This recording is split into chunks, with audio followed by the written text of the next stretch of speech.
ಇನ್ನು ಮುಖ್ಯಮಂತ್ರಿ ವಿರುದ್ಧ ಕೇಳಿ ಬಂದಿದ್ದ ಮೈಸೂರು ಮೂಡ ಹಗರಣದ ವಿಚಾರಕ್ಕೆ ಸಂಬಂಧಪಟ್ಟಂತೆ ಈಗಾಗಲೇ ನಿಮಗೆ ಗೊತ್ತಿದೆ, ಲೋಕಾಯುಕ್ತದವರು ಪ್ರಕರಣದ ತನಿಖೆಯನ್ನು ನಡೆಸಿ ಅಂತಿಮ ವರದಿಯನ್ನು ಲೋಕಾಯುಕ್ತ ಪೊಲೀಸರು ಕೋರ್ಟ್ಗೆ ಈಗಾಗಲೇ ಸಲ್ಲಿಕೆಯನ್ನು ಮಾಡಿದ್ದಾರೆ. ಸಿಎಂ ವಿರುದ್ಧದ ಮೂಡ ಹಗರಣದ ತನಿಖೆ ಈಗಾಗಲೇ ಬಹುತೇಕ ಮುಕ್ತಾಯವಾಗಿ ಕೊಟ್ಟಿದ್ದರೂ ಕೂಡ ಅವರು ಒಂದು ಕಡೆ ತನಿಖೆ ಮುಂದುವರಿಸಿದ್ದಾರೆ. ಈಗ ಲೋಕಾಯುಕ್ತ ಪೊಲೀಸರು ಅಂತಿಮ ವರದಿಯನ್ನು ಕೋರ್ಟ್ಗೆ ಸಲ್ಲಿಕೆ ಮಾಡಿ ಆಗಿದೆ, ಆಲ್ರೆಡಿ ಕೊಟ್ಟಿದ್ದಾರೆ. ಅದಾದಮೇಲೂ ಸ್ವಲ್ಪ ಏನೋ ಇಂಟ್ರಾಗೇಷನ್ ಮತ್ತು ತನಿಖೆ ಎಲ್ಲ ಮುಂದುವರಿಸ್ತೀವಿ ಅಂತ ಹೇಳಿದ್ದಾರೆ. ಈಗ ಸಿಎಂ ವಿರುದ್ಧದ ಮೂಡ ಅಕ್ರಮವನ್ನು ಆರೋಪಿಸಿತ್ತು ಇಡಿ. ಯಾಕೆಂದರೆ ಅವರು ತನಿಖೆ ಮಾಡ್ತಾ ಇದ್ದಾರೆ ಪ್ಯಾರಲಲ್ ಆಗಿ. ಇಲ್ಲ ಇವರು ತಪ್ಪು ಮಾಡಿದ್ದಾರೆ ಅಂತ ಇಡಿ ಮಾಡಿದ ಆರೋಪಕ್ಕೆ ಸಾಕ್ಷಿನೇ ಇಲ್ವಂತೆ.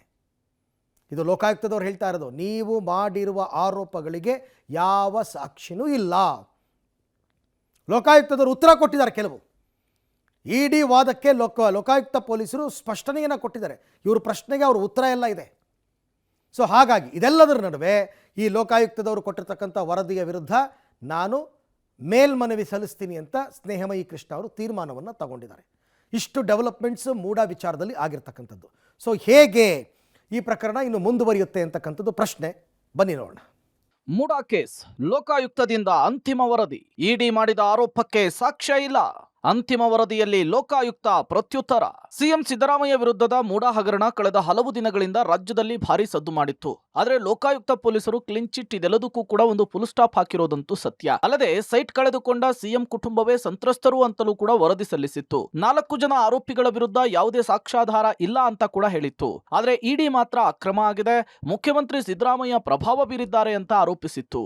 ಇಡಿ ಆರೋಪಗಳಿಗೆ ಲೋಕಾಯುಕ್ತ ಕೂಡ ಸವಿವರವಾಗಿ ತಮ್ಮ ಅಂತಿಮ ವರದಿಯಲ್ಲಿ ಉತ್ತರ ಕೊಡುವಂತಹ ಪ್ರಯತ್ನ ಮಾಡಿದೆ. ಜಾರಿ ನಿರ್ದೇಶನಾಲಯ ಎತ್ತಿದ ಅನುಮಾನ ಮತ್ತು ಪ್ರಶ್ನೆಗಳಿಗೆ ಲೋಕಾಯುಕ್ತ ಕೊಟ್ಟ ಉತ್ತರ ಏನು ಅಂತ ತೋರಿಸ್ತೀವಿ ನೋಡಿ. ಇಡಿ ಪ್ರಶ್ನೆ ಮತ್ತು ಅನುಮಾನ. ಮೂಡದಿಂದ ಕೆಸರಿ ವಿವಾದಿತ ಜಮೀನು ಸ್ವಾಧೀನಪಡಿಸಿಕೊಂಡಿತ್ತು. ಲೋಕಾಯುಕ್ತ ಉತ್ತರ: ಅದು ವಿವಾದಿತ ಜಮೀನಾಗಿರಲಿಲ್ಲ. 1998ರಲ್ಲಿಯೇ ಕೃಷಿ ಭೂಮಿ ಅಂತ ಡಿನೋಟಿಫೈ ಆಗಿದೆ. LNT ಕಂಪನಿಗೆ ನಕ್ಷೆ ನೀಡುವಾಗ ದಾರಿ ತಪ್ಪಿಸಿದ್ದಾರೆ. LNT ಕಂಪನಿ ಡೆವಲಪ್ಮೆಂಟ್ ಮಾಡಿದ್ದು ನಿಜ.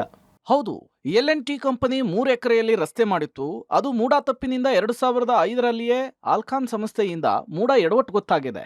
3.24 ಲಕ್ಷ ಪರಿಹಾರ ಘೋಷಿಸಿ ಮೂಡದಿಂದ ಸ್ವಾಧೀನ. ಪರಿಹಾರ ಘೋಷಣೆ ಮಾಡಿದ್ದು ನಿಜ, ಆದ್ರೆ ಆ ಪರಿಹಾರದ ಹಣ ಯಾರು ಕೂಡ ಪಡೆದುಕೊಂಡಿಲ್ಲ. ಆಗಿನ ಸಚಿವರಿಗೆ ಮಾಲೀಕ ದೇವರಾಜು ಮನವಿ. ದೇವರಾಜು ಬಚ್ಚೇಗೌಡ ಅವರಿಗೆ ಮಾತ್ರ ಅಲ್ಲ, ಅಧಿಕಾರಿಗಳಿಗೂ ಕೂಡ ಮನವಿ ಮಾಡಿಕೊಂಡಿದ್ದಾರೆ. ಅದನ್ನ ಕಮಿಟಿ ಮೂಲಕ ನಿರ್ಧಾರ ಮಾಡಲಾಗಿದೆ. ಬಾಲಸುಬ್ರಹ್ಮಣ್ಯಂ ಕಮಿಟಿ ತೀರ್ಮಾನ ಕೂಡ ಮಾಡಿದೆ. ಪ್ರಭಾವಕ್ಕೆ ಮಣಿದು ಕಾನೂನು ಬಾಹಿರ ಕ್ರಮ.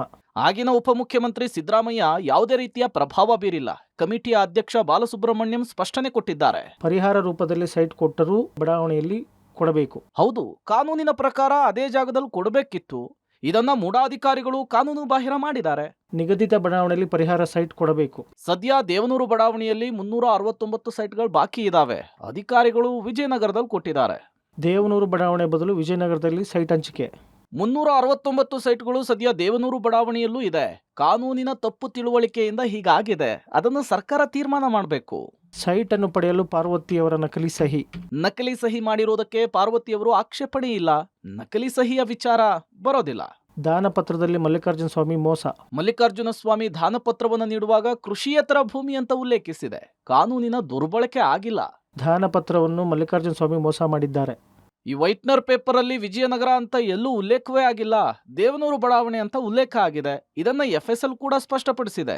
ಲೋಕಾಯುಕ್ತ ಬಿ ರಿಪೋರ್ಟ್ಗೆ ತಕರಾರು ಅರ್ಜಿ. ದೂರುದಾರ ಸ್ನೇಹಮಯಿ ಕೃಷ್ಣ ಸ್ಪಷ್ಟನೆ. ಮೂಡಾ ಕೇಸ್ನಲ್ಲಿ ಸಿಎಂ ಕುಟುಂಬಕ್ಕೆ ಲೋಕಾಯುಕ್ತ ಕ್ಲೀನ್ ಚಿಟ್ ಕೊಟ್ಟಿದೆ. ಮುಂದಿನ ವಾರದಲ್ಲಿ ಲೋಕಾಯುಕ್ತ ವರದಿಯನ್ನು ಪ್ರಶ್ನಿಸಿ ನ್ಯಾಯಾಲಯದಲ್ಲಿ ತಕರಾರು ಅರ್ಜಿ ಸಲ್ಲಿಸುತ್ತೇವೆ ಅಂತ ಹೇಳಿ ದೂರುದಾರ ಸ್ನೇಹಮಯಿ ಕೃಷ್ಣ ಹೇಳಿದ್ದಾರೆ. ನಾನೇ ಮುಂದಿನ ವಾದವನ್ನ ಪಾರ್ಟಿ ಇನ್ ಪರ್ಸನ್ ಆಗಿ ಮಾಡ್ತೇನೆ. ಸಿಎಂಗೆ ಅಥವಾ ಸಿಎಂ ಅನ್ನ ಸಮರ್ಥನೆ ಮಾಡ್ಕೊಳ್ತಾ ಇರುವ ಸಚಿವ ಭೈರತಿಗೆ ಧೈರ್ಯ ಇದ್ರೆ ನನ್ನ ಬಳಿ ಚರ್ಚೆಗೆ ಬರಲಿ. ಅರ್ಧ ಗಂಟೆಯಲ್ಲಿ ಸಿಎಂ ತಪ್ಪೇನು ಎಂಬುದನ್ನ ಪ್ರೂವ್ ಮಾಡ್ತೀನಿ ಅಂತ ಸವಾಲ್ ಹಾಕಿದ್ದಾರೆ. ಅಂತಿಮ ವರದಿ ಸಲ್ಲಿಸಿದ್ರೆ ಅದಕ್ಕೆ ತಕರಾರು ಅರ್ಜಿಯನ್ನು ಸಲ್ಲಿಸಿ ಅವ್ರೇನು ವರದಿ ಕೂಡ ಅದನ್ನ ರದ್ದುಪಡಿಸೋದಕ್ಕೆ ಮನವಿಯನ್ನು ಮಾಡಿಕೊಂಡು ನನ್ನ ಹತ್ರ ಇರೋ ದಾಖಲಾತಿಗಳ ಸಾಕ್ಷ್ಯಗಳನ್ನ ಮಾನ್ಯ ನ್ಯಾಯಾಲಯ ಗಮನಕ್ಕೆ ತಂದು ಆರೋಪಿಗಳ ವಿರುದ್ಧ ಆರೋಪ ಸಾಬೀತುಪಡಿಸೋದಕ್ಕೆ ಕೆಲಸ ಮಾಡ್ತಾರೆ. ಅಂತಿಮ ವರದಿ ಸಲ್ಲಿಸಿದ ತಕರಾರು ಅರ್ಜಿ ಸಲ್ಲಿಸ್ತೀನಿ. ನಾನೇ ಖುದ್ದಾಗಿ ಈ ನನ್ನ ಪ್ರಕರಣವನ್ನು ನಾನೇ ಪ್ರತಿನಿಧಿಸಿಕೊಂಡು ನನ್ನ ಬಳಿ ಇರತಕ್ಕಂಥ ಸಾಕ್ಷ್ಯಗಳನ್ನ ಮಾನ್ಯ ನ್ಯಾಯಾಲಯಕ್ಕೆ ಕೊಟ್ಟು ನನ್ನ ಕಾನೂನು ಆಟವನ್ನು ನಾನು ಮುಂದುವರಿಸ್ತೇನೆ. ಕೇವಲ ಅರ್ಧ ಗಂಟೆ ಸಾಕು, ಜಾಸ್ತಿ ಸಮಯ ಬೇಡ.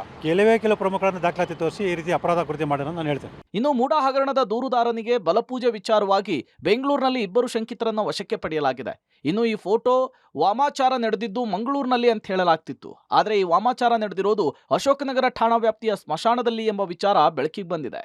ದೂರದಾರ ಸ್ನೇಹಮಯಿ ಕೃಷ್ಣಗೆ ಬಲ ತುಂಬುವಂಥ ಪೂಜೆಯನ್ನು ಮಾಡಿಸೋ ವಿಚಾರಕ್ಕಾಗಿ ಪ್ರಸಾದ್ ದತ್ತ ಅವರ ಅಂದರೆ ಮಂಗಳೂರಿನ ಪ್ರಸಾದ್ ದತ್ತ ಅವರನ್ನು ಬಂಧನಕ್ಕೊಳಪಡಿಸಿದ ಸಂದರ್ಭದಲ್ಲಿ ಮಂಗಳೂರಿನ ಪೊಲೀಸರ ಕೈಗೆ ಒಂದಷ್ಟು ಸಾಕ್ಷ್ಯಾಧಾರಗಳು ಒಂದಷ್ಟು ಫೋಟೋಗಳು ಸಿಕ್ಕಿತ್ತು.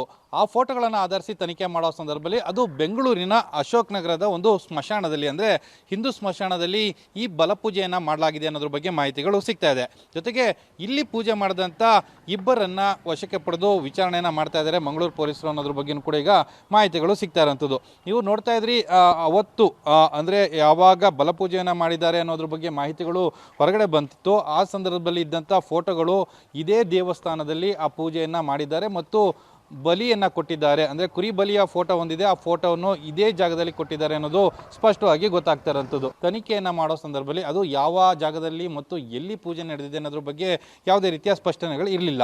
ಆ ಮಾಹಿತಿಯನ್ನು ಆಧರಿಸಿ ತನಿಖೆಯನ್ನು ಮಾಡೋ ಸಂದರ್ಭ ಎಲ್ಲ ಮಾಹಿತಿಗಳು ಕೂಡ ಬೆಳಕಿಗೆ ಬಂದಿರೋಂಥದ್ದು.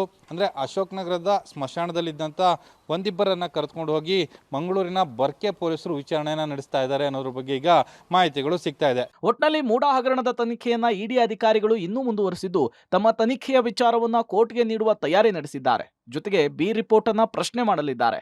Muralidhar, crime bureau, public TV. ಈ ಮೂಡಾ ಹಗರಣ ಯಾಕೋ ಹಾವು ಸಾಯಲ್ಲ ಕೋಲು ಮುರಿಯಲ್ಲ ಅನ್ನೋ ಹಾಗಾಗಿದೆ. ಲೋಕಾಯುಕ್ತದವರಂತೂ ಬಿ ರಿಪೋರ್ಟ್ ಹಾಕಿ ಕೈ ತೊಳ್ಕೊಂಡ್ರು. ಇನ್ನು ಇಡಿ ಅವ್ರು ಏನು ಮಾಡ್ತಾರೆ ಅಂತ ಕಾದು ನೋಡೋಣ.